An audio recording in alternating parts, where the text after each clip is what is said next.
నమస్తే. Welcome to our channel. నేను మీ పద్మావతి. ఈరోజు మనతో పాటు ప్రముఖ ఆధ్యాత్మికవేత్త మరియు జ్యోతిష్య పండితులు డాక్టర్ ముల్లపూడి సత్యనారాయణ గారు ఉన్నారు.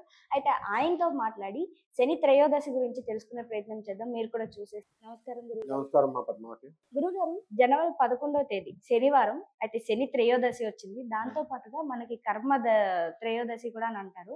అయితే వాస్తవానికి శని త్రయోదశి నాడు శనీశ్వరుని గుడికి వెళ్ళి నువ్వులు గాని, లేకుంటే ఏదైనా వస్త్రం గాని దానాలివ్వండి అంటారు. అయితే వీటితో పాటుగా మరి ముఖ్యంగా మనం పాటించాల్సిన నియమాలేంటి? అసలు ఏం చేయాలి ఆ రోజు? మనము ఈ శని త్రయోదశిని మనం ఏం చేస్తామంటే, ఒక భయపడుతూ చేస్తాం అందరూ గూడా. హ్మ్. ఏవండి చ అర్ధాష్టమ శని పట్టుకున్నాడు, అష్టమ శని పట్టుకున్నాడు, ద్వాదశ జ్యోతి ఆహ్, ఏలినాటి శని పట్టుకున్నాడు.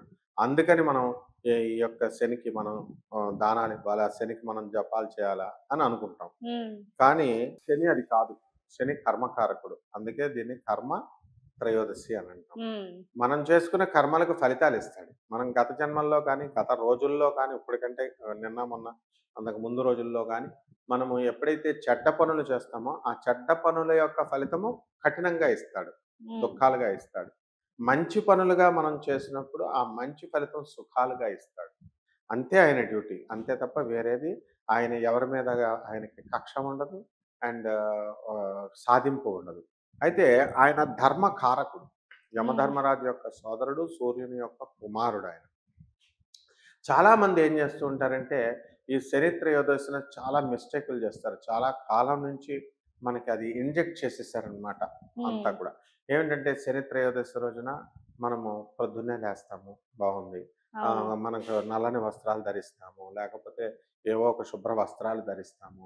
కొంతమంది శని త్రయోదశి రోజున నల్లని వస్త్రాలు ధరించొద్దంటారు. అవును. నల్ల షేడ్ ఉన్నది, బ్లూ షేడ్ ఉన్నది ధరించాలి ఆ రోజు.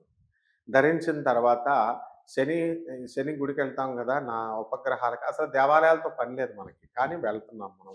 ఆ హ్మ్. ఉపదేవాలయాల్లో నవగ్రహాలుంటాయి. ఆ నవగ్రహాలకి శని చుట్టూ మనము ఓం శనైశ్చరాయ నమః అన్న మహామంత్రాన్ని జపిస్తూ ఆ శని గ్రహం చుట్టూ మనం తిరగాలి. నవగ్రహాల హ్మ్. చుట్టూ. తిరిగిన తర్వాత మనము శనిని ముట్టుకోకూడదు, నవగ్రహాలను ముట్టుకోకూడదు అని చెబుతారు. మనం దర్జాగా ముట్టుకోవచ్చు. మిగతా దేవుళ్ళని ఎలాగైతే మనం ముట్టుకుంటున్నామో అలా ముట్టుకోవచ్చు. నవధాన్యాలుంటాయి. శనికి ప్రత్యేకించి తెలలు తెస్తాం. నల్లని తెలలు, తెల్లని తెలలు. అవి తెచ్చి స్వామివారి మీద వేసుకుంటూ నువ్వుల నూనెని డైరెక్ట్‌గా వేయొచ్చు. ఏవంటే ఆడవాళ్ళు వేయకూడదండి అని కొంత వర్గం వాళ్ళు చెప్తూ ఉంటారు. అవును. నార్త్ ఇండియాలో మనం కనుక గమనించినట్లయితే ఆడవాళ్ళంతా కూడా చెంగు ఇట్లా పైకేసుకొనొచ్చి, నల్ల నువ్వులతో చక్కగా శనీశ్వరుడి మీద వేసుకుంటూ, నల్ల శంఖం పువ్వులతో, నీలం శంఖం పువ్వులతో స్వామివారికి పూజ చేస్తారు. కాబట్టి హ్మ్. ఎట్టి పరిస్థితుల్లో కూడా ఇలాంటి అపోహలు ఏమీ కూడా పెట్టుకోవద్దు. నెక్స్ట్ మూడవది విషయం వచ్చేసరికి శనికి అభిషేకం చేయించాల. పంతులు గారు అందరికీ చేయించాలి కాబట్టి ఆయన ఏం చేస్తాడంటే మగవాళ్ళకి అందరికి షర్ట్లు ఇప్పేసి లోనకి రండి గర్భగుడిలోకి అంటారు, వేస్తారు. ఆడవాళ్ళకి అలౌడ్ లేదు. బయట అవును. ఉపగ్రహాలు ఉంది కదా! అక్కడ చేసుకోవచ్చు. వాళ్ళు ఎలాగో రానివ్వనప్పుడు మనం ఏం చేస్తాం? బయట వేసుకోవచ్చు. నెక్స్ట్ ఈ శని అభిషేకం అయిపోయిన తర్వాత ఏం చేస్తారంటే, అమ్మో! నెగెటివ్ ఎనర్జీ మీ ఇంటికొచ్చేస్తుంది. అందుకని నువ్వు బట్టలు ఇక్కడే తడిపేసి, స్నానం చేసేసి, ఆ నల్లని బట్టలు అక్కడే వదిలేయమంటారు. అక్కడే హ్మ్. వదిలేసి ఇంటికొచ్చేయమంటారు.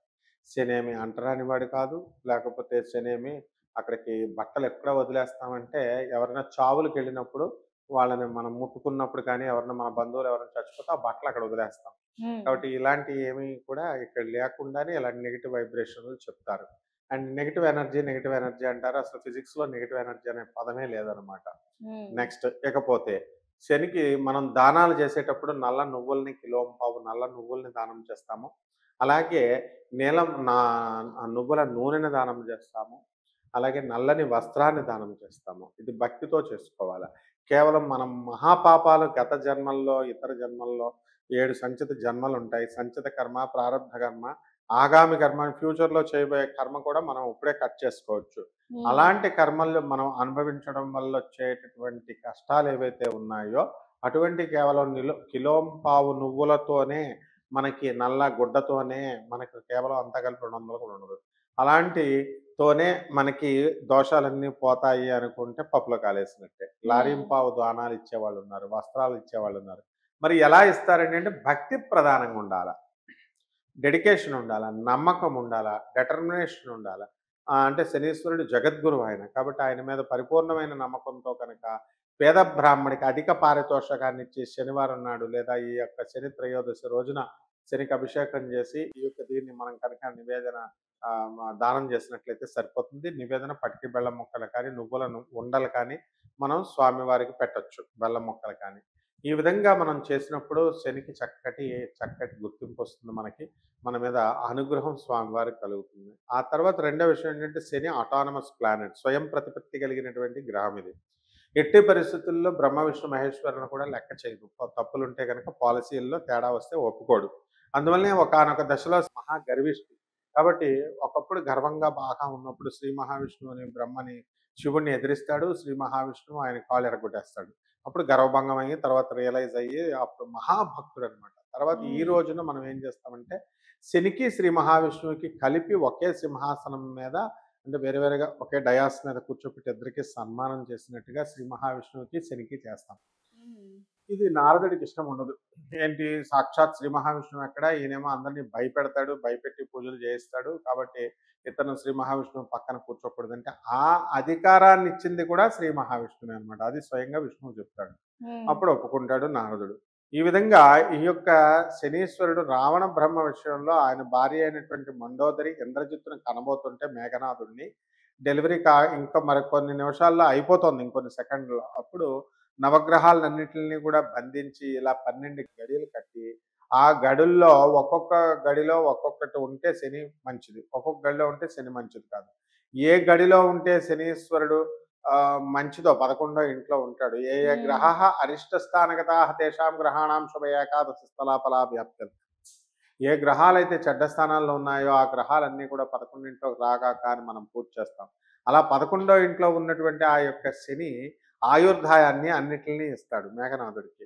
కాబట్టి ఏంటి వీడు దుర్మార్గుడు పుట్టబోతున్నాడు, లోక కంటకుడు వీడికి నేను ఇవ్వకూడదు అని చెప్పేసి వీడిని బతకనివ్వకూడదని సరిగ్గా మండోదరి ఇంక డెలివరీ చేస్తున్న అనగా శని ఏం చేస్తాడంటే ఏ గ్రహం కూడా డేర్ చేయడు. ఎందుకంటే రావణాసుడి చేతిలో చచ్చిపోతారని. హ్మ్. ఏమైతే అయింది నేను అని చెప్పేసి శని మాత్రం 11 గడిలో నుంచి 12 వచ్చేస్తాడు. దాన్ని రావడం వల్ల ఆయుర్దాయం అతనికి తగ్గిపోయి అతను మరణించడానికి అవకాశం కల్పించాడు శని. హ్మ్. ఈ విధంగా శనీశ్వరుడి గురించి చెప్పుకుంటూ పోతే మనం చాలా చెప్తాము.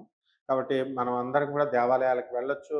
శనికి నువ్వుల నూనెతో అభిషేకం చేసి ఇంట్లో చిమ్మిలి అవి హ్మ్. నైవేద్యం వేసి వికలాంగులకి ఆ రోజు బాగా సేవ చేసుకోవాలి. బ్రెడ్ వస్తువులు వికలాంగుల్లోనే శని ఉంటాడు. హ్మ్. ముసలి వాళ్ళల్లో తెల్ల జుట్టులో, తర్వాత పిచ్చి వాళ్ళలో ఉన్మత్త రూప వేష రూపాయ అంటాం. ఇలా కనుక చేసుకున్నట్లయితే బ్రహ్మాండంగా ఈ యొక్క శని త్రయోదశి జరుగుతుంది.